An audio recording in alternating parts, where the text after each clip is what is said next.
What's the meaning of craven?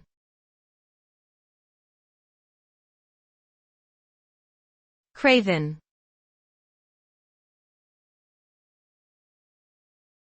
Craven.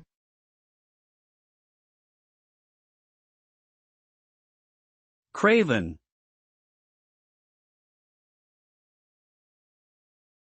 Craven.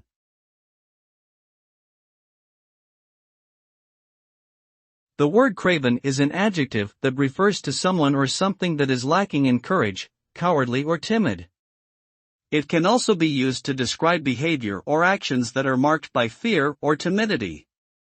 A craven person is one who avoids danger or risk at all costs, often displaying a lack of confidence or bravery in challenging situations.